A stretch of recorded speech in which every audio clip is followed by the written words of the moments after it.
Vous vous êtes toujours demandé si vous devriez vous lancer dans la série Desperate Housewives et ses 8 saisons, ou au contraire, vous l'avez vu et souhaitez en connaître les coulisses, les petites infos qui feront mouche pour votre prochain dîner entre amis. Eh ben restez avec nous, on va tout vous dire et à la fin, durant le cliffhanger, vous connaîtrez notre verdict. Faut-il, oui ou non, regarder Desperate Housewives ? Bienvenue dans épisode 1, ce nouveau podcast entièrement consacré aux séries. Je m'appelle Aurélien Rapatel et je suis là avec mon équipe de serial killers pour vous éclairer sur cet univers sans fin. Que vous soyez un grand fan de séries ou au contraire un amateur, que vous souhaitiez tout savoir sur leurs coulisses ou que vous n'ayez tout simplement pas le temps de tout regarder, eh bien ce podcast est fait pour vous. On va décortiquer pour vous les séries, les analyser, vous donner nos avis précis et vous ressortirez de ce podcast en étant un véritable expert. Restez d'ailleurs jusqu'à la fin car grâce à Paramount Vidéo et pour vous remercier de nous suivre, les serial killers vous feront remporter à l'un de vous le coffret Blu-ray de la nouvelle série Star Trek Picard avec Patrick Stewart qui vient de sortir en DVD Blu-ray et en steelbook. Mais justement, voici nos serial killers qui m'accompagnent et que je vous présente tout de suite. La première serial killeuse est une productrice qui, comme Dr. Who, a une machine à voyager dans le temps. Elle s'en sert pour aller dans le futur et pour connaître les arguments de ses adversaires afin de mieux les contrer, c'est Elsa Morel. Et un peu de loto, j'avoue, parce que je suis pauvre. Et pour gagner au loto, d'accord, j'ai pris du temps. Très bien, Elsa. Référence Retour vers le futur, exactement. l'almanach des sports, etc. Là, je Bien me suis joué. dit, personne n'a compris. Enfin bref. Notre second serial killer est un producteur artistique à la télévision. Il doit croire qu'il vit dans la série Glee parce qu'il passe son temps à chanter et à danser partout, c'est Florian Guillot. J'adore. Glee, c'est validé ? Oui, j'adore. Ah, peut-être qu'on fera Glee une fois d'ailleurs. Oui. Et finalement, nous retrouvons une serial killeuse attachée de presse qui, comme Suzanne de Desperate Housewives, pourrait bien mettre le feu à votre maison sans faire exprès. Attention si vous l'invitez, c'est Emma Salvarelli. Alors attends, eux ils ont des descriptions de ouf, moi je mets le feu aux maisons, c'est comme ça que ça se passe ici. Moi je me suis dit ça pourrait arriver Non. si on n'est Non. pas d'accord avec toi. Emma, lâche ce briquet, on le voit là. Ça marche pas du Non, tout. c'est bon, ouais. Bon, aujourd'hui nous allons donc nous attaquer à la série culte Desperate Housewives diffusée en son temps sur M6. Je sais que vous êtes tous impatients de nous donner plein d'infos sur cette série, mais avant ça on va commencer par faire un tour d'horizon de l'actualité série à travers le monde. Vous savez que dans l'univers des séries tout va très vite, alors annulation, reconduction, casting, tournage, info exclusive, wow, exclusive, j'ai pas réussi à le dire celui-là.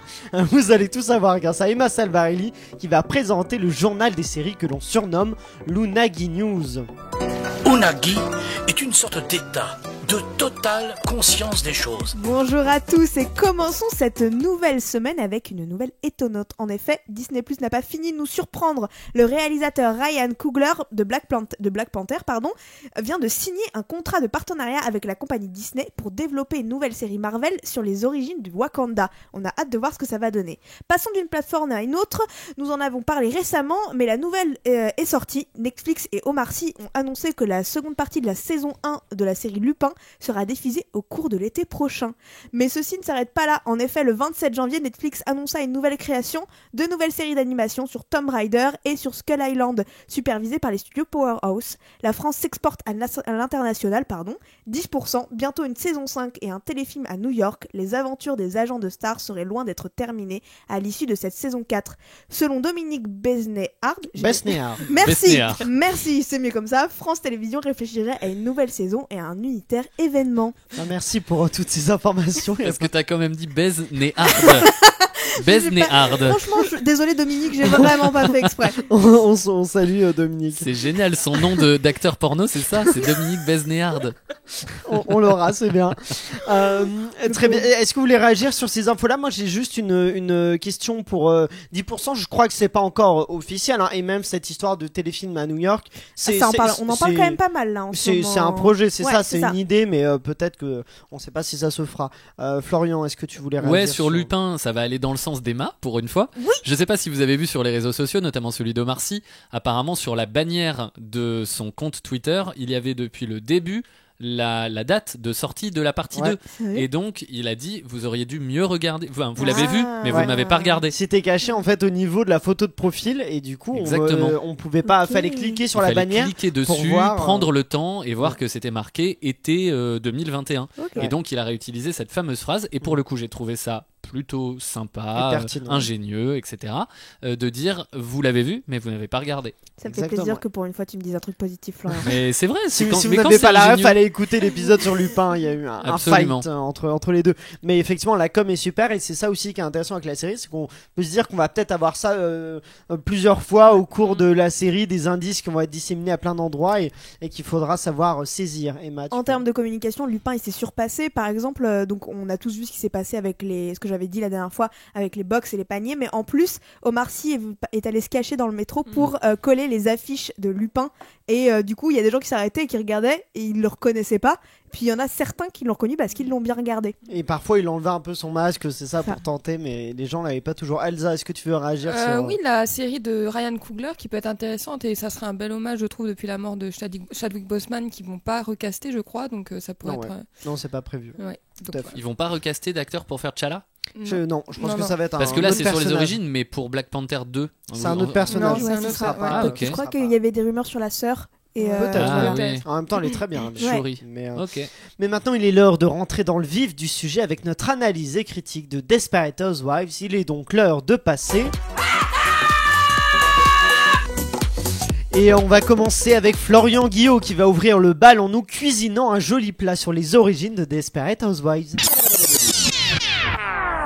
Et oui, les origines de cette série mythique, et je vais revenir sur 3 points pour expliquer ses origines, et on va voir avec ces 3 points à quel point, comme toutes les grandes œuvres, c'est une succession de hasards heureux qui ont conduit à ce que Desperate Housewives devienne une série complètement iconique. D'abord, le premier point, comment est-ce qu'est venue l'idée de base ? Eh bien, c'est vraiment un hasard complet, puisque Marc Cherry explique qu'en 2002, il regardait à la télévision la couverture de l'affaire Andrea Yates, c'était une femme qui avait noyé ses 5 enfants dans une baignoire, et horrifié, il a dit à sa mère qui était assise à côté de lui qu'il ne comprenait pas qu'une femme puisse être désespérée au point de tuer ses propres enfants. Et là, malheureusement pour lui, sa mère lui a répondu qu'elle comprenait le désespoir de cette femme et qu'il lui était arrivé d'avoir des pensées comme celle-ci lorsque Marc Cherry et ses 2 sœurs étaient encore enfants et la poussaient à bout.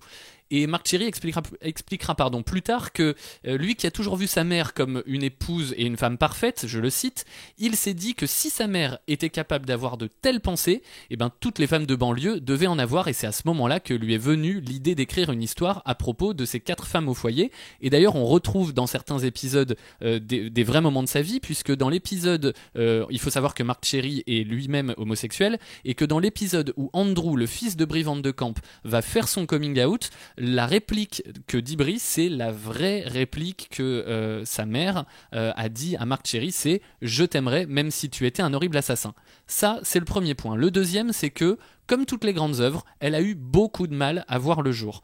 Marc Cherry avait 40 ans et sa carrière de scénariste était complètement en déclin. Le scénario de Desperate Housewives, à la base, c'était plutôt fait pour être une comédie, pas complètement une sitcom, mais au niveau de la durée, ça devait être des épisodes de 25-30 minutes et seulement axés sur la comédie au sein d'un quartier. Ce scénario, ce pitch a été refusé en masse partout, par tous les studios. Et c'est vrai que ça nous rappelle un petit peu la destinée qu'a eu Harry Potter, qui a d'abord été envoyé à tous les éditeurs et qui a été refusé partout, avant qu'un éditeur plus malin que les autres sente quel était le bon coup. Et bien là, c'est la même chose, c'est un producteur un peu visionnaire qui a compris ce qu'il pouvait faire de Desperate Housewives en faisant quelques ajustements. Ce producteur s'appelle Steve McPherson, c'est à l'époque le chef de Touchstone Television.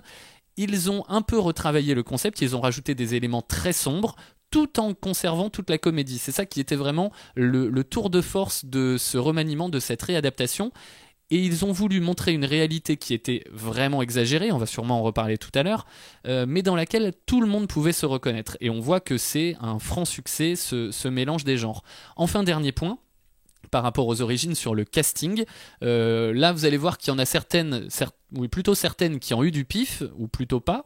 Par exemple, Pamela Anderson, il faut savoir qu'elle a passé le casting d'Eddie Britt, le rôle de cette cette cougar, ou en tout cas de cette femme divorcée et croqueuse d'hommes.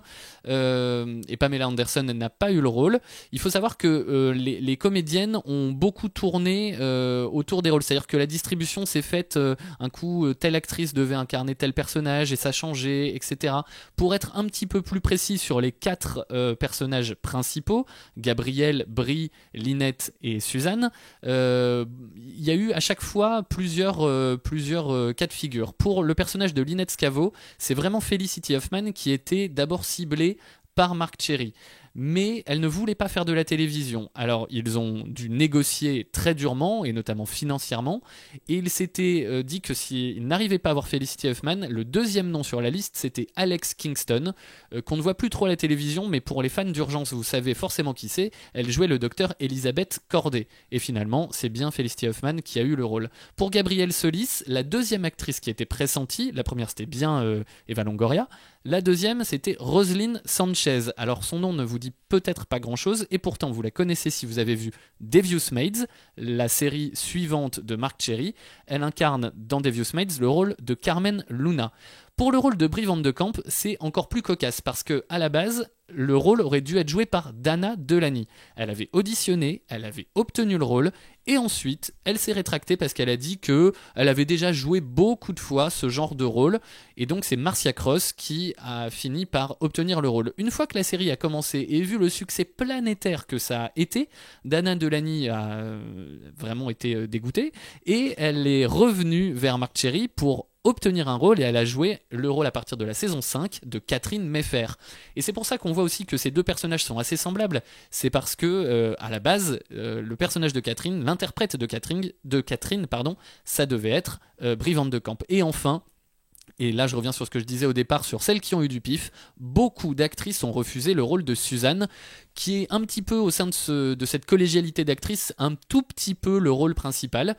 Et donc le rôle de Suzanne Mayer a été proposé à Calista Flockhart, qui voulait continuer la série Ally McBeal, et donc qui a refusé à cause de ça. Ça a été proposé à Courtney Cox, qui a préféré s'occuper de son enfant, qui a été proposé à Heather Locklear, qui n'avait plus rien à faire depuis Melrose Place, et je ne sais pas pourquoi elle a refusé aussi, et qui a aussi été proposé à Mary-Louise Parker, qui a préféré aller sur Weeds. Weeds, très bonne série, mais pas le succès planétaire quand même de Desperate Housewives, et par un heureux hasard, encore un, c'est Terry Hatcher qui a obtenu le rôle de Suzanne.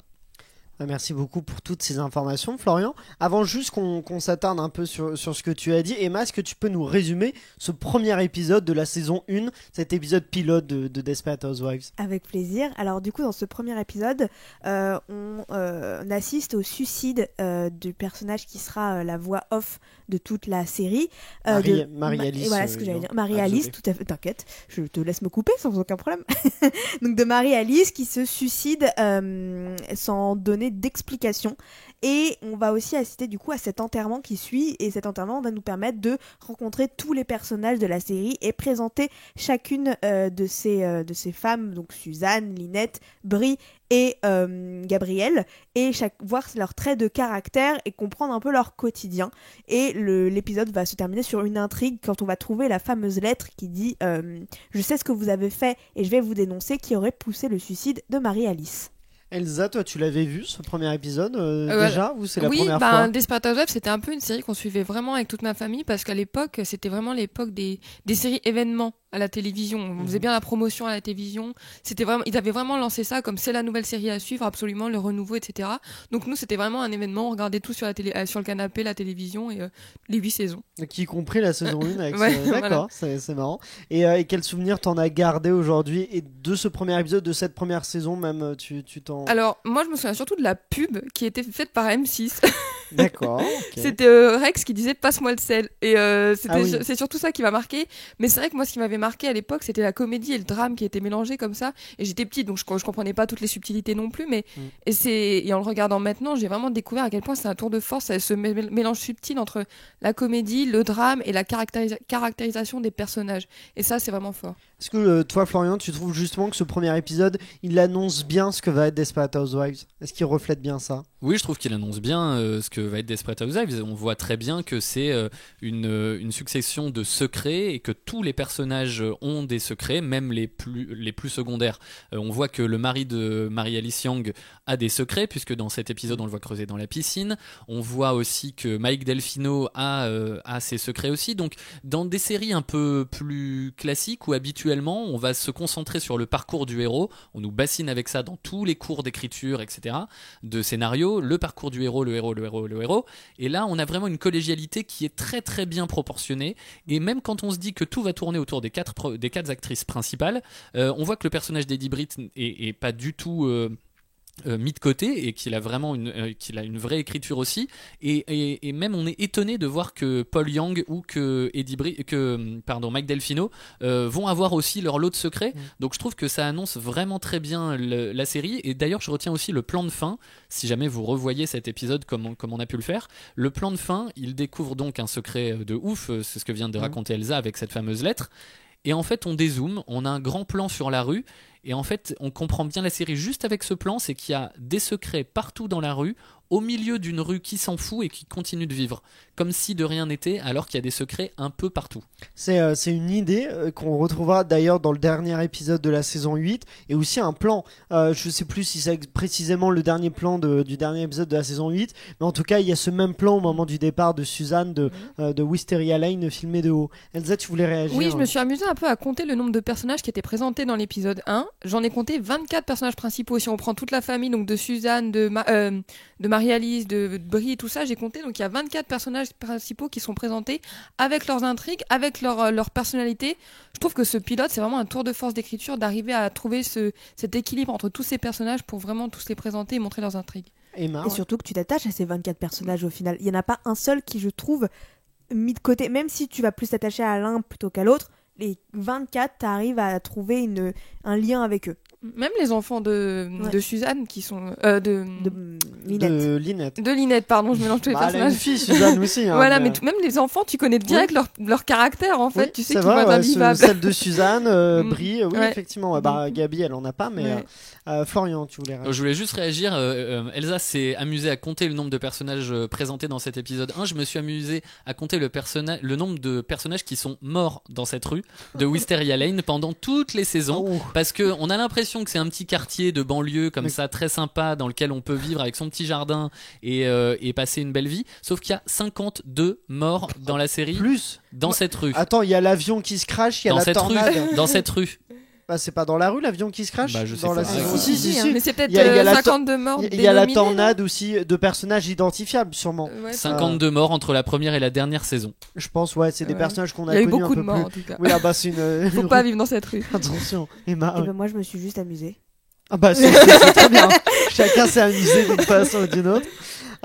Qu'est-ce qui vous a le plus plu dans ce premier épisode, Elsa? Moi, c'est vraiment l'écriture. Je trouve ça dingue de réussir à présenter tous ces personnages et ce mélange entre comédie et subtilité vraiment du drame. Mais en fait, c'est tellement intelligent, je trouve. Je me rends compte maintenant que j'ai un peu des connaissances, donc je trouve ça très malin. C'est vraiment ce qui m'a impressionné. Florian? Non, pardon, c'est les connaissances qui m'ont fait rire. En tant que j'ai des connaissances. Non, j'ai un peu des connaissances. J'étais à l'école, j'ai passé mon bac, tu comprends. Je suis entièrement d'accord avec Elsa. L'écriture, c'est un tour de force parce que à chaque fois, on entre, on n'est pas au commencement d'une histoire. À chaque fois, on rentre de plein pied dans une tranche de vie. Voilà, dans une tranche de vie où on est déjà dans une continuité. Quand on arrive chez Gabriel et Carlos, il s'est déjà passé des choses avant, il va se passer des choses après. On est déjà au milieu de l'histoire d'adultère avec John Rowland et tout ça n'a pas besoin d'être plus expliqué que ça ne l'est, c'est très bien fait en fait. Je ne peux qu'être d'accord avec Elsa. L'écriture fait qu'on n'a pas besoin d'être explicatif et c'est souvent le signe des grandes œuvres, que ce soit des séries, des films, des livres. Quand on n'a pas besoin d'expliquer avec des mots « Ah là je suis en train de faire ça », mais qu'on le comprend juste avec la caractérisation des personnages, c'est souvent que c'est très réussi. Emma? Oui, alors moi c'est un peu pour tout ce qui a été dit déjà et j'adore le fait qu'on arrive à tourner de l'humour autour d'un acte qui est quand même vachement dur et qui est censé être très dramatique, qu'on arrive à tourner quand même ça de manière pas dérisoire, ce serait pas... Non mais c'est vraiment un mélange entre comédie et drame. Et c'est très intelligent pour ça et surtout moi j'apprécie le fait qu'en combien de temps dure l'épisode déjà? 42 minutes. En 42 minutes, on ne voit pas les 42 minutes passer et je trouve que c'est divertissant, t'as envie d'en savoir plus derrière, j'ai adoré ce premier épisode. Elsa. Mais d'ailleurs, je trouve que ce suicide, il a un peu pris. Alors, je vais dire à la légère, mais enfin, il y a quand même les enfants de Lynette qui se baignent et puis. C'est la vérité, c'est les enfants. Non, mais pas... je veux dire, je trouve qu'il y a le côté pas assez lourd sur le suicide. Il y a un côté manqué, léger. ça Non, ça m'a pas forcément manqué, mais il y a un côté léger où même les actrices, enfin les personnages, ils sont pas forcément tristes. On voit pas des larmes, à part Suzanne, mais ils sont pas forcément. On a l'impression qu'ils sont pas marqués. Tout le temps, Suzanne, en même temps. Florian. Parce que du coup, je refais référence à ce que je disais au début. Au départ, ça devait être qu'une comédie sur justement des faits extraordinaires dans un quartier ordinaire. Et les éléments sombres ont été rajoutés par la suite. Mais je pense qu'ils ont essayé de garder ce ton-là. Et pour revenir sur cette scène où les enfants se baignent, dans une interview, Felicity Huffman, qui joue Lynette Scavo, explique que c'est l'une des scènes les plus compliquées qu'elle ait eu à tourner de toute la série des 8 saisons. Parce qu'elle devait nager en talons dans une piscine et que les gamins, acteurs, prenaient un malin plaisir à essayer de ne pas se faire attraper. Et elle déclare que ça a été une très très très longue journée. Mais oui, moi je regardais sur l'épisode, je vois que les enfants ils sont jamais au même endroit d'un plan à l'autre. Je dis qu'effectivement ils ont pas dû l'aider, ouais. Mais c'est aussi ce qui fait le charme. Le personnage qui va être au centre de ces 8 saisons là et qu'on voit quasiment jamais, c'est Marie-Alice. Oui. C'est marrant, à la base c'était pas elle qui était choisie par Mark Cherry, c'était Cheryl Lee, et finalement c'est devenu Brenda Strong qui l'incarne et qui est excellente. Brenda Strong, elle a, doit être je trouve, dégoûtée. Elle paraît 4 secondes. en tout, non, après elle arrive il y a de des temps en temps, on la flashbacks, voit, il y a des flashbacks au cours mais de quand la même, saison. quand Mais même. non, mais sa voix off nous a apporté, mais je trouve aussi. Et puis elle on a a- l'impression que c'est Dieu précède voix off. Oui. Je trouve que c'est un côté divin. Oui, avec une sagesse et la morale à chaque à la fois. fin, qui il est, y a la petite morale, laisser les voisins ont des secrets, des trucs comme oui, ça. c'est ça. Et elle aussi, je souligne que c'est une actrice aussi incroyable, hein, parce que bon, on le voit un peu dans ce premier épisode-là, mais on l'a vu aussi dans 13 Reasons Why. C'est une actrice qui voilà, arrive à jouer avec sa voix, arrive à voir, et on s'attache quand même assez vite à elle, alors Et qu'on la puis- voit à peine. Puis moi, j'ai pas le souvenir de série avec une voix off aussi marquante en fait. Là, Oui, c'est vrai. Alors, Emma. petite reco, regardez Jane the Virgin. ouais. La voix off a reçu un prix. Ah. Tellement elle est très bonne et elle est excellente. Bon, ouais, Pour une fois, Florian a l'air d'accord Petite avec bataille. moi. J'allais en parler tout à l'heure parce que quand je parle des recommandations et j'allais parler de Jane the Virgin, donc tu Ah. fais très bien d'en parler, Bon, je suis voilà. d'accord. Petite recommandation, on avance. Bon, la série, elle a connu donc un succès à l'international qui a dû un peu influer sur son budget, j'imagine, Elsa, au cours de ces saisons-là. Et je me tourne vers toi, Elsa, parce que tu es quand même notre productrice. Tu vas pouvoir un peu nous éclairer sur la production et le tournage de Desperate Housewives. Alors avant le budget, la première chose dont j'aimerais vous parler, c'est le décor. Parce que qu'est-ce que serait Desperate Housewives sans son emblématique rue Wisteria Lane? Il faut savoir que le décor qui constitue Wisteria Lane s'appelle en réalité Colonial Street et appartient au studio Universal, situé en Californie. Toutes les maisons n'ont pas été construites spécialement pour la série, mais étaient déjà là. Tout simplement parce que cette rue a été créée dès 1946 et a ensuite servi de décor à de nombreux films tels que Psychose d'Alfred Hitchcock. Ou notamment Beethoven aussi, ce film avec un Saint-Bernard en 1992, je sais pas si vous en souvenez, mais c'est incroyable. On l'a. J'adore. Donc, mais je précise que pour l'arrivée de Desperate Housewives, toutes les maisons ont été réquisitionnées, ont été rénovées et repeintes. Vraiment, tout le quartier a été réquisitionné. Bon à savoir, il est possible de visiter Colonial Street, il ne vous reste plus qu'à prendre vos billets pour LA, donc si vous avez envie d'aller voir le quartier de Desperate Housewives, c'est possible. Allez. Côté tournage, un épisode de Desperate Housewives nécessitait 8 jours de tournage. 5 dans la reconstitution de Wisteria Lane et 3 dans un décor extérieur à Colonial Street. Donc quand ils avaient des locations extérieures, ils devaient aller là. Concernant la musique, et notamment cette musique de générique si emblématique, celle-ci a été composée par Danny Elfman, qui n'est autre que le compositeur emblématique du générique des Simpsons, donc sorti en 1989. Il a d'ailleurs reçu l'Emmy Award du meilleur thème musical pour Desperate Housewives en 2005. Donc si un jour on vous demande quel est le lien entre les Simpsons et Desperate Housewives, vous pourrez dire son compositeur, Danny Elfman. En ce qui concerne les stars de la série, celle-ci touchait $325 000 par épisode lors de la dernière saison, qui était la saison 8, ce qui leur a permis de rentrer dans le top 10 des actrices les mieux payées de télévision en 2011.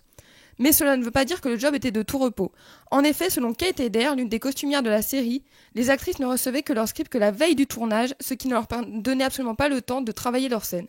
De plus, les tournages pouvaient être éprouvants, comme c'est le cas pour Terry Hatcher, qui s'est notamment cassé 2 côtes en tombant dans un gâteau lors d'un épisode, et elle a quand même dû continuer à tourner. Et pour terminer avec quelques fun facts, en vrac, j'en ai quelques-uns qui peuvent être drôles. J'ai d'abord recherché ce que signifiait Wisteria Lane, j'ai fait ma petite traduction. Eh bien, la traduction littérale peut être la voie des glycines. Alors, les glycines, c'est un genre de plante dont la particularité est d'être toxique et irritante. Donc, je trouve que ça correspond bien à la série dans le sens où on sent tout de suite que l'ambiance de la série, cette idée de rue où il y a tellement de drames, c'est voilà. Parce que les femmes sont toxiques et irritantes, Elsa? Peut-être, on ne sait pas. Celle-ci, en tout cas, je savais pas, c'est hyper bien trouvé. Ouais, mais c'est vrai que du coup, ça résume bien la série. La grossesse de Marcia Cross a été intégrée dans la série lorsque Brie fait croire qu'elle est enceinte, alors qu'en fait, en réalité, c'est sa fille Danielle qui l'est. En parlant de saison 4, celle-ci ne comporte que 17 épisodes contre 23 habituellement. La raison de cette anomalie est la grève des scénaristes qui a eu lieu à Hollywood en 2008. Cette grève de 4 mois a impliqué tous les scénaristes d'Hollywood qui luttaient pour une revalorisation salariale. De nombreuses séries ont été impactées, donc ce fut le cas pour Desperate Housewives. C'était les gilets jaunes de l'époque, en fait. En fait, c'est ça, c'était des scénarios gilets jaunes. Enfin, côté audience, donc l'audience moyenne de la première saison aux États-Unis était de 24 millions de spectateurs, tandis que la dernière saison a réuni en moyenne 9 millions de spectateurs. Donc il y a vraiment une grosse différence entre la saison 1 et la saison 8. Merci Elsa, on y voit beaucoup plus clair. À présent, Emma veut tout de suite réagir. Parce que d'ailleurs, la saison 8, je me suis renseignée un peu voir l'avis des téléspectateurs, et ça a été un peu un flop, la saison 8, surtout le dernier épisode. Tout le monde était assez catégorique sur ça, sur que la saison 8 était ratée par rapport à tout le reste. Oh, moi je trouve pas. Peut-être pas vous, mais en Ouais. tout cas, Ouais. c'était assez présent. Parce que je crois que 9 millions de téléspectateurs, c'est quand même pas un Bah, flop. c'est vrai que c'est quand même une saison qui a duré une série qui a duré 8 saisons. Non, mais Donc, par Avec exemple, des épisodes qui, Ouais. 24 épisodes 24, environ. sauf la saison 4 du Oui, coup, mais Je crois qu'il y a plein de séries qui aimeraient être à 9 millions. bien aux sûr. Ah non, mais États-Unis. c'est pas ce que je dis. Je dis juste que quand j'ai regardé les avis, c'est que vraiment les gens n'aimaient pas la saison Ouais. 8. Et, Par sur- rapport ouais. au- Et c'est une chaîne du câble, donc c'est vraiment quand même peut-être une prouesse, mais il y a quand même une différence d'audience. Florian. Ouais, moi je voudrais revenir sur un truc qu'a dit Elsa par rapport au thème musical du générique qui a été primé. Et du coup, je voudrais juste parler 2 petites secondes du générique qui est incroyable. Ce générique qui est une idée de Marc Cherry pour rendre hommage aux femmes en détournant des iconographies plus ou moins célèbres qui mettent en scène des femmes et leur évolution au cours du temps. On rappelle, il montre les différents types de femmes. Ça va de l'épouse soumise à la femme rebelle, en passant par l'épouse surpuissante, et ça brosse un portrait de la femme au foyer à travers les âges. Et en fait, subtilement, ils arrivent à montrer comment la femme était traitée à différentes époques, et aussi comment on représentait, comment on traitait les femmes dans différents courants artistiques. Ça, c'est une idée de Marc Cherry à la base, donc le showrunner, le créateur et showrunner, et je trouve que c'est resté complètement iconique. C'est incroyable ce générique. Emma. Puis surtout, c'est que chaque personnage peut s'approprier en fait l'œuvre en elle-même, et donc elle représente un caractère que cette femme essaye de se donner et qui au final finit par être imparfait. Elsa. Et je précise que dans l'épisode 1, il n'y est pas entièrement parce qu'ils n'ont pas eu le temps. Enfin, tout simplement, c'est trop long sinon. Le générique, Voilà. oui, c'est vrai qu'on a juste un bout. Et c'est un générique d'ailleurs qu'on retrouvera un peu revisité dans Why Women Kill, la dernière série de Marc Cherry, qui aura une saison 2 qu'on traitera peut-être dans ce podcast. Mais pour les informations que tu as dit, Elsa, est-ce que justement vous avez l'impression, puisqu'on parlait du temps, est-ce qu'en revoyant cet épisode-là 17 ans plus tard, qu'est-ce qui vous surprend dans ce premier pilote? C'est hyper novateur. Moi, je trouve que il y a 17 ans, la mentalité sur les femmes était quand même bien arrêtée, et ça libère la femme sexuellement d'une manière comme on peut il y a 17 ans, hein, encore une fois, mais ça libère la femme sexuellement, ça c'est hyper ouvert, il n'y a pas de tabou, on va dire, comme sujet. Si je peux comparer par exemple à Sex and the City que je regardais il y a pas très longtemps, il y a des sujets hyper tabous dans Sex and the City et des trucs qui sont vraiment assez problématiques, contrairement à Desperate Housewives où je trouve que il n'y a pas vraiment de sujet problématique, ou du moins on n'aborde pas un sujet d'une manière problématique. Elsa. Mais d'ailleurs, dans Desperate Housewives, il y a des scènes, je trouve, c'est pas pour les enfants. Enfin, c'est. C'est pas pour les enfants de base. Non, mais je veux dire, voilà, je me souviens de certaines scènes où j'étais un petit peu choquée, je découvrais un peu. Mais des choses. sur ce que tu disais, effectivement, je suis d'accord sur l'aspect que c'est une série qui est en avance sur son temps, et aussi au niveau de la narration. Effectivement, on l'a dit tout à l'heure, le fait d'avoir ces points de vue multiples, mais je trouve que ce premier épisode, il n'hésite pas à montrer des flashbacks, par exemple de Gabi qui fait un défilé de mode, voilà, tout à fait, on voit le background un peu des personnages. C'est un montage qui est hyper dynamique, c'est un montage en fait qui est très un montage d'aujourd'hui, donc le voir aujourd'hui, voilà, ça ressemble à ce qu'on voit, mais pour l'époque j'ai l'impression que c'est quand même un peu avant-gardiste. Emma. Surtout aussi, ce qui est pas mal, c'est que ça décrédibilise tous les arguments machistes qu'on peut trouver actuellement, je trouve. Par exemple, Gabrielle, la première image qu'on pourrait avoir d'elle, c'est que c'est une croqueuse de diamants, que tout ce qui l'intéresse c'est l'argent, et au final en découvrant le personnage, ça nous permet de nous rendre compte que ça n'a rien à voir, et ça pour chaque personnage, je trouve ça permet de décrédibiliser un argument qui peut être un peu machiste, et pour ça c'est hyper intelligent. Mais c'est tout l'aspect de la série, je trouve, c'est de partir du cliché pour le déconstruire en fait, et c'est hyper bien écrit. Et moi, ce qui m'a vraiment étonné, c'est la qualité d'écriture et le jeu des actrices qui arrivent à la fois à être dans le cliché tout en montrant quand même un aspect profond de leur personnage. Florian. Oui, non, je suis d'accord avec tout ce que vous dites sur la forme et la modernité qu'ils peuvent avoir dans la forme sur les flashbacks, notamment, où aujourd'hui ça nous paraît complètement naturel, mais il faut pas oublier qu'on est en 2004 quand on est à cet épisode 1 et que c'est complètement novateur et que c'est ça qui va donner le ton de toutes les séries qu'on connaît aujourd'hui. La saison 2004-2005, ça fait partie des plus grandes saisons télévisuelles aux États-Unis. Il faut pas oublier qu'avant, fin des années 90, on est sur des shows un petit peu pépères, qui ont des arcs narratifs surtout à l'intérieur d'un épisode, mais qui ne sont pas des... Par exemple X-Files, même si c'est une œuvre vraiment très intéressante et très aboutie, X-Files, ça n'a pas eu le côté... avant-gardiste et novateur et qui allait amener une nouvelle ère de la télévision comme l'a fait Desperate Housewives. À partir de la saison 2004-2005, vous avez Desperate, vous avez Lost, vous avez Grey's Anatomy et vous avez Doctor House. Ça n'a l'air de rien, mais ce sont toutes des séries qui vont complètement redéfinir le mode de narration. Donc ça, c'était... Aussi. How I Met Your Mother, je crois que c'est 2005. Oui, mais tu citais pas cette période-là. Je dis 2004-2005, je crois que c'est la saison juste après How I Met. Mais pas en termes de narration, pour le coup, c'est une narration aussi qui est assez éclatée. Qui casse les codes. Ouais, c'est ça, et du point de vue du fond, on parle dans Desperate Housewives de féminisme, on parle au niveau des femmes du fait qu'elles peuvent avoir une carrière ou qu'elles peuvent être mères au foyer, on parle de conservatisme parce que Marc Cherry, je disais, est homosexuel et aussi républicain. On parle de conservatisme par exemple par le biais du personnage de Brie Van de Camp en s'en moquant, mais pas non plus en décrédibilisant entièrement le fait d'être une mère au foyer et d'être conservateur. On montre qu'il y a des excès, mais qu'il y a aussi des gens qui sont comme ça et que c'est une façon de vivre. On parle d'homosexualité, ce qui à ce moment-là à la télévision américaine n'est pas hyper représenté. Queer as Folk, c'est à peu près à la même période et c'est vraiment un renouveau. Donc oui, de ce point de vue-là, Desperate Housewives est complètement avant-gardiste et moderne. On parle de choix en fait, tout simplement. C'est le choix d'être qui on veut et d'une manière que l'on veut sans respecter des codes et que d'une manière ou d'une autre, même si on pense que notre comportement peut être dicté par X ou Y génération, X ou Y manière, culture, etc. Au final, c'est juste un choix de qui on est en tant que femme et qu'est-ce qu'on décide de faire. Et ça, c'est hyper important parce que à chaque fois, on met beaucoup ça en avant dans la série. C'est un choix. Je suis comme ça parce que je l'ai choisi, ou parce que je suis comme ça, tout simplement parce que voilà. Et c'est hyper important de se rendre compte qu'on a le choix d'être qui on veut et personne n'a à dicter quoi que ce soit. Ouais, Elsa, non, je voulais juste revenir au montage dont tu parlais. Je trouve qu'il y a des idées hyper visuelles. Par exemple, quand Marie-Alice se suicide et qu'il y a le plan juste après sur la confiture de la voisine.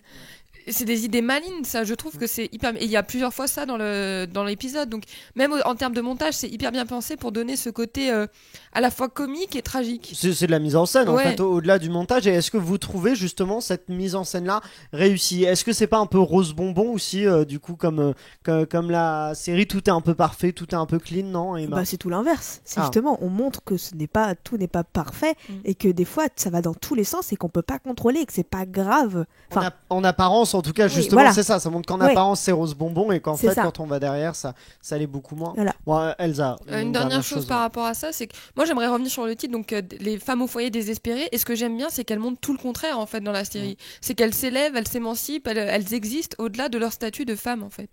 Florian. Oui, et d'ailleurs, quand c'était encore le projet de comédie en 25-30 minutes, c'était pas ce titre-là. Ils voulaient que ça s'appelle Les Secrets de Wisteria Lane. Voilà, donc ça faisait un peu Hélène et les garçons. Je pense que c'est mieux Desperate Housewives, mais voilà le titre de base. À présent, Emma, je me tourne vers toi afin que tu nous parles du rapport entre Desperate Housewives et justement la représentation des femmes à la télévision. Il est donc l'heure du focus d'Emma. Et oui, la représentation des femmes est un sujet très contemporain. L'arrivée de transformations sociétales et d'un féminisme de plus en plus présent modifie l'image stéréotypée que l'on peut avoir de femmes dans les séries. En effet, la femme a toujours été le miroir de la société.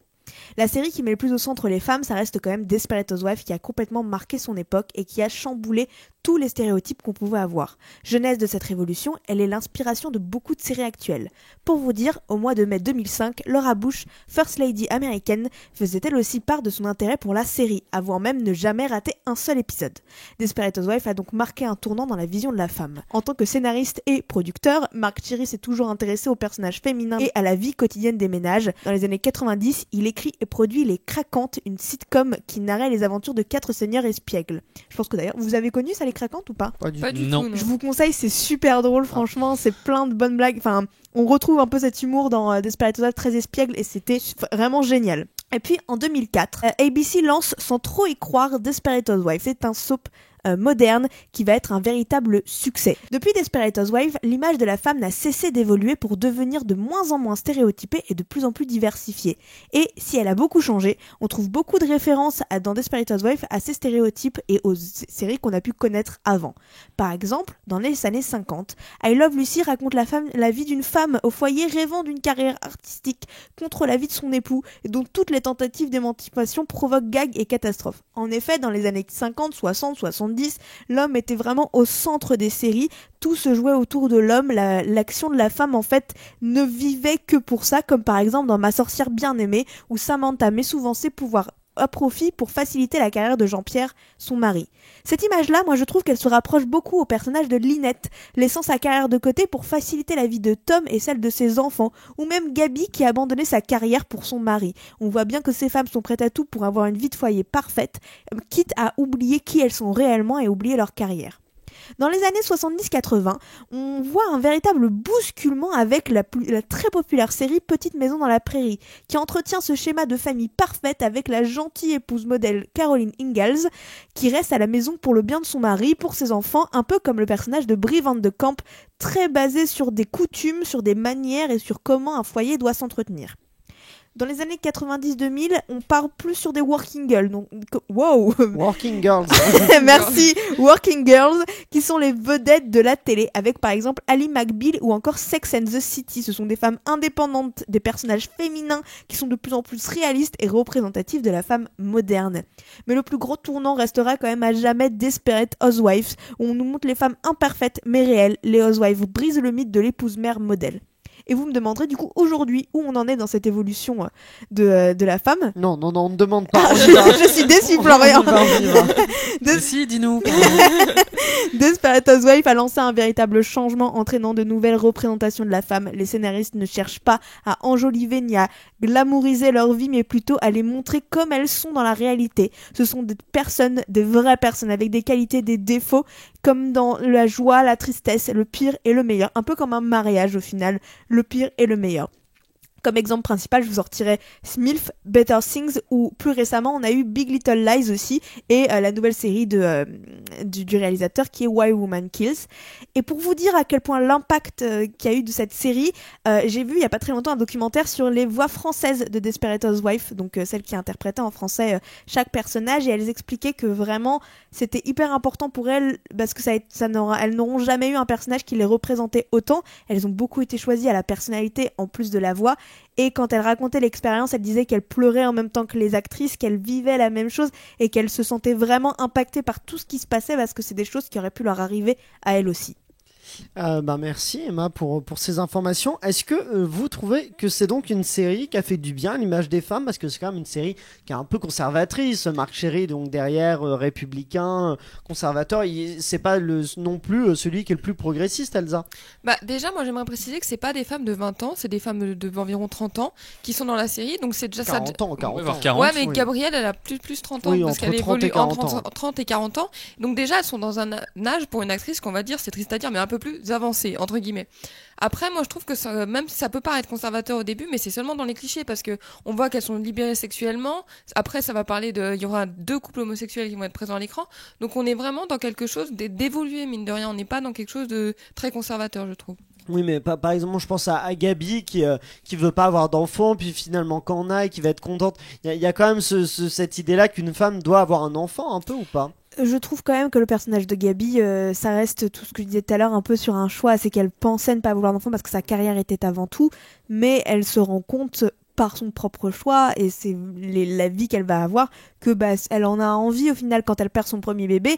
Elle se rend compte que c'est compliqué pour elle et que c'est finalement quelque chose dont elle a envie.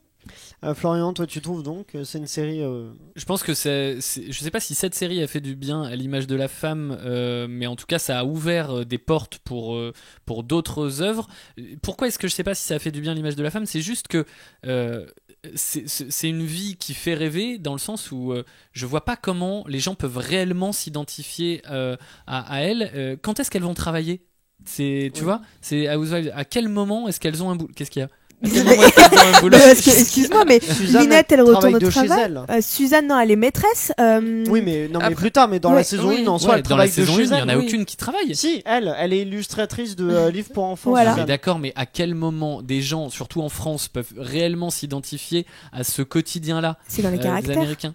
Dans le caractère, mais dans les petites choses de la vie de tous les jours, le fait de courir après ses enfants. Oui, très bien, mais à quel moment ils vont au boulot ? Mais c'est la même chose dans Friends ou dans How I Met Your Mother. À quel moment est-ce qu'ils vont autant au café ou au pub pour boire des coups et tout ? Il y a des gens qui doivent aller bosser, qui ont des horaires de bureau, qui doivent faire le ménage, tu vois ce que je veux dire ? Ça évidemment, c'est une vie qui est un peu romancée. Et là, dans Desperate Housewives, je trouve que c'est à son paroxysme dans le sens où on nous dépeint vraiment des quotidiens de milliardaires, et c'est pas pour rien qu'on a fait en télévision une série qui s'appelait Real Housewives, où on est allé faire une série de télé-réalité où on allait vraiment voir ce genre de personnes qui étaient des millionnaires, milliardaires qui n'avaient pas du tout besoin de travailler. Mais moi, en regardant le premier épisode en 2004, je sais pas si j'aurais pu prédire le fait que ça allait complètement changer comme ça à la télévision. Je sais pas si j'aurais pu prédire un tel succès à cause de ça. Elsa ? Mais je reviens à l'identification au personnage. Moi, je trouve que le but de cette série, c'est pas tellement, à mon avis, de s'identifier vraiment au personnage. Déjà, la ville, elle s'appelle Fairview et c'est une ville qui n'existe pas. Donc déjà, on est dans un monde, je trouve, un espace-temps qui est un peu une bulle à eux, dont on ne peut pas vraiment traverser, qu'on ne connaîtra vraiment jamais.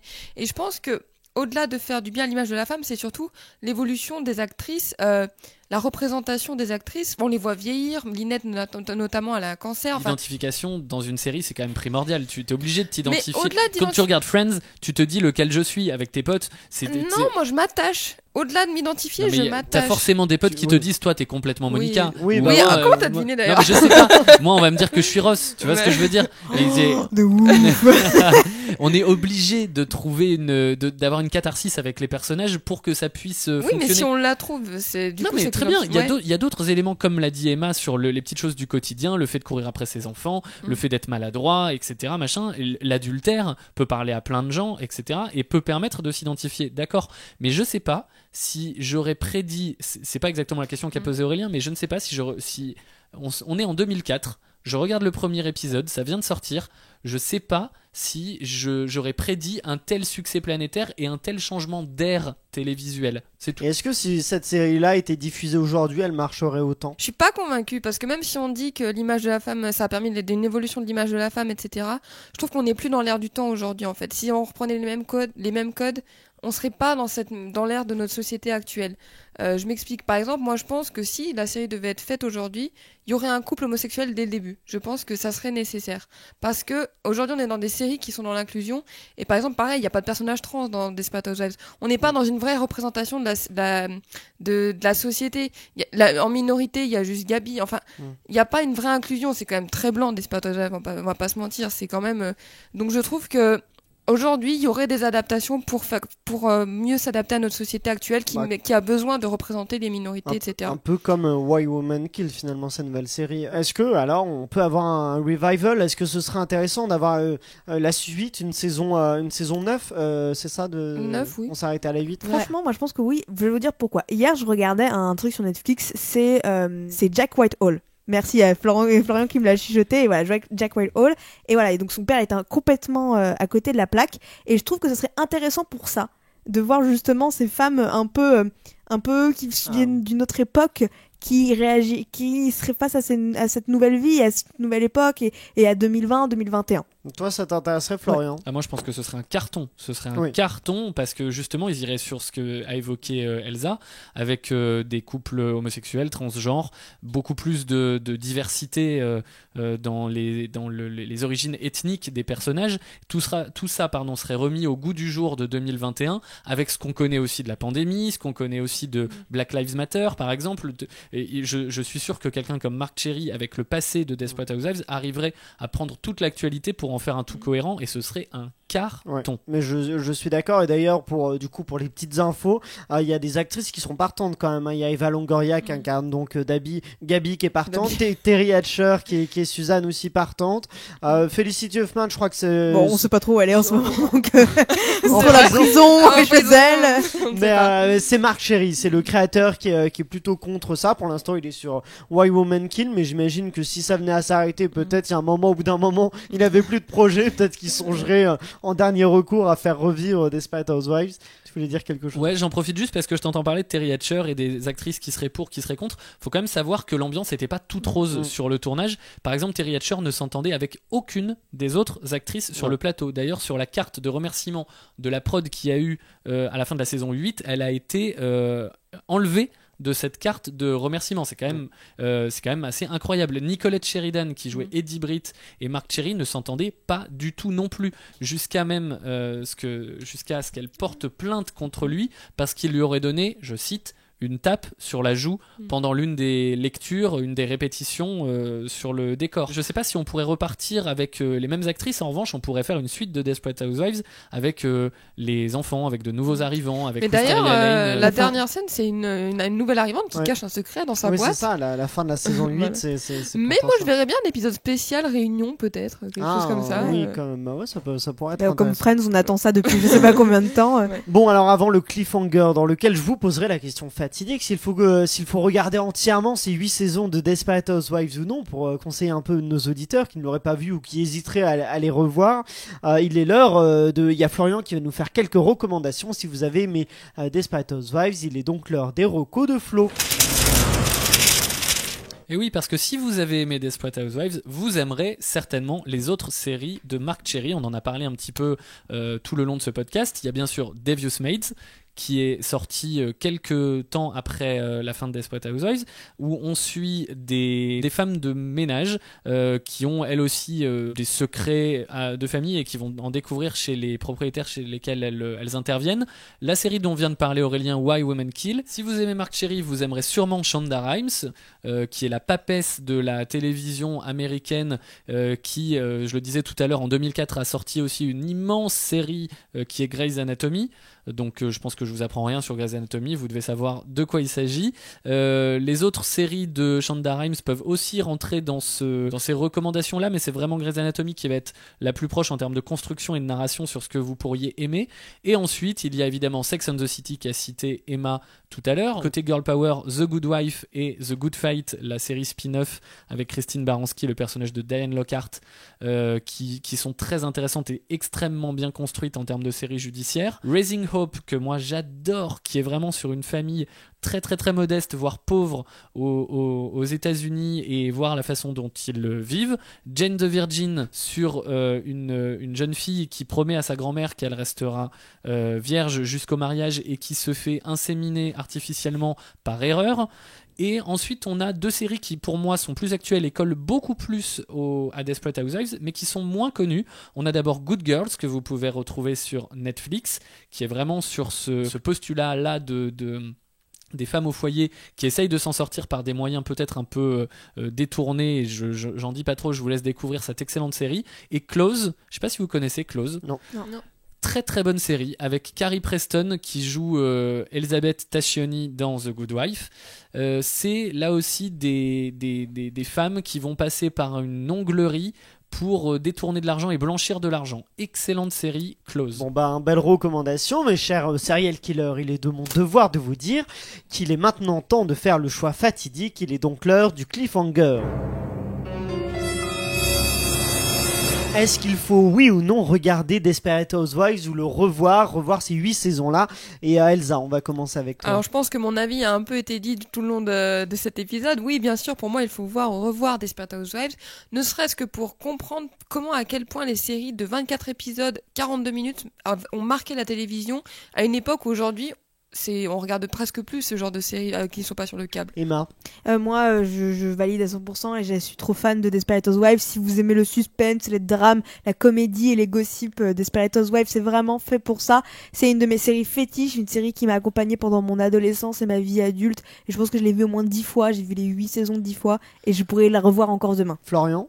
Je suis évidemment d'accord avec Elsa et Emma. Desperate Housewives, c'est une œuvre majeure qui a changé radicalement la façon de concevoir, de fabriquer, de raconter les séries presque à elle seule. Alors qu'avant, on était sur le petit feuilleton. On a avec Desperate Housewives la mise en place des fameux épisodes catastrophes. T'en parlais au début du podcast. La tornade, l'attentat dans le magasin. C'est Desperate Housewives qui a mis ça en place. Donc évidemment, il faut regarder cette série. Qu'on aime ou qu'on n'aime pas, c'est de la culture générale. Il faut le voir. Bah moi aussi je vous conseille Desperate parce que c'est une série pleine de vous allez rire, vous allez pleurer, on vit quasiment toutes les émotions et c'est très réussi avec un casting de talent, avec des histoires qui nous surprennent à chaque fois. Donc regardez ou revoyez en tout cas Desperate Housewives. Oui Florian? Oui, juste, et vous allez découvrir, c'est ma petite touche de prof comme à chaque fois, la technique de l'anaplodiplose. Est-ce que vous connaissez ça? Pas du tout. L'anaplodiplose, je vous fais très rapidement, c'est la technique de boucler la boucle et c'est une technique littéraire ou cinématographique que vous pouvez voir par exemple dans Le Seigneur des Anneaux.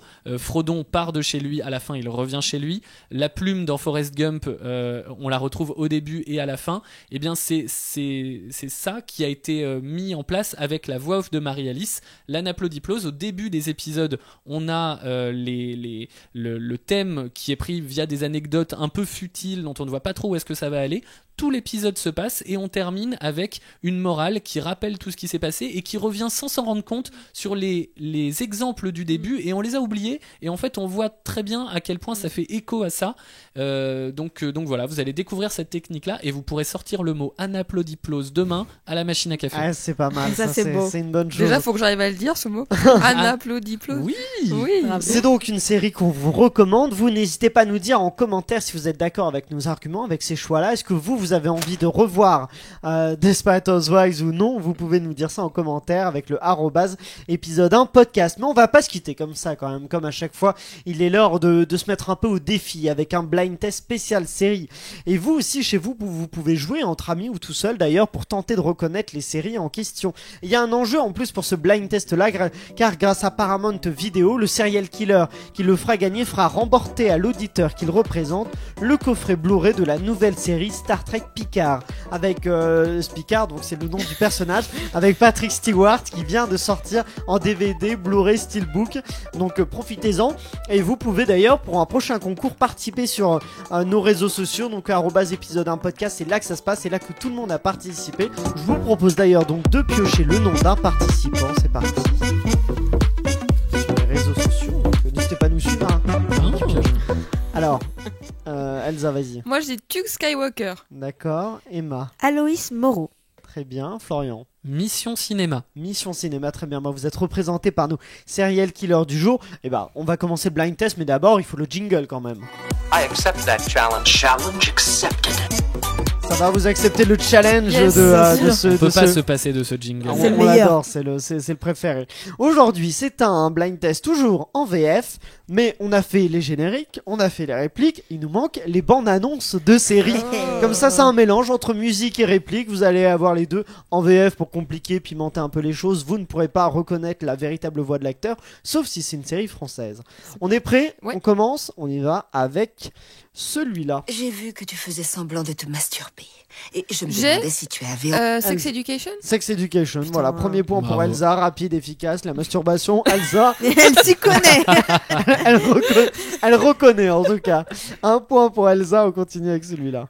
Je vais devoir rendre des comptes aux plus grandes familles de Paris. Alors dépêchez-vous de trouver des réponses.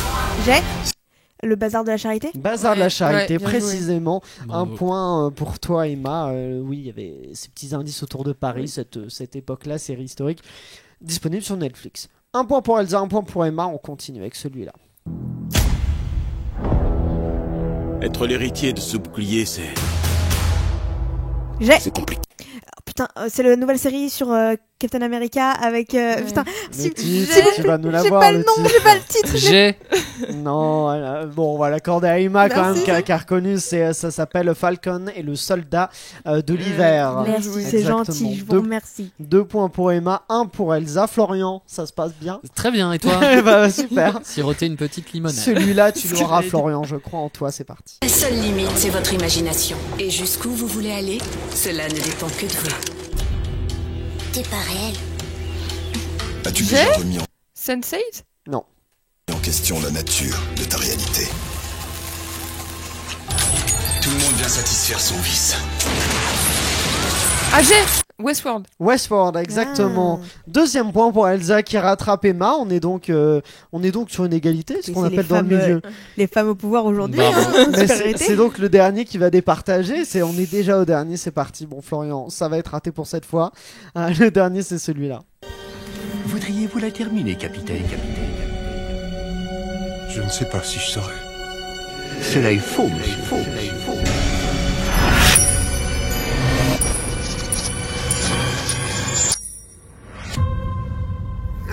Oh, tout va bien, numéro 1. J'ai Vas-y. pardon, excusez-moi, j'ai Très fort, hein. j'ai crié, désolé. C'est Umbrella Academy. Non, c'est pas ça. Je suis venu ici pour être à l'abri du danger. Mais on n'est jamais à l'abri du passé. Je suis poursuivie. Aidez-moi, s'il vous plaît. J'ai Indice. rendez-vous. Votre nom, monsieur? Picard, P-I-C-A. Ah, Star Trek G.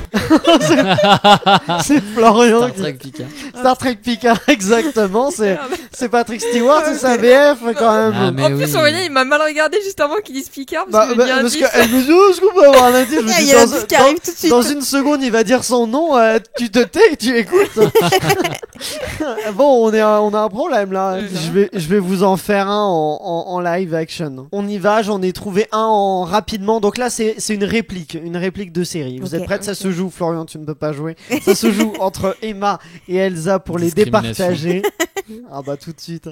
On est prêt, c'est celui-là. Ah, t'as trouvé mon talkie-walkie? Il est cool, hein? J'ai Je m'en sais. Stranger Things. Exactement, c'est Emma qui remporte Bam ce blind test. Aloïs. Le voilà. truc, ça allait très vite. Après, il y avait, ça allait parler de gaufres, tout ça, mais même pas besoin des gaufres.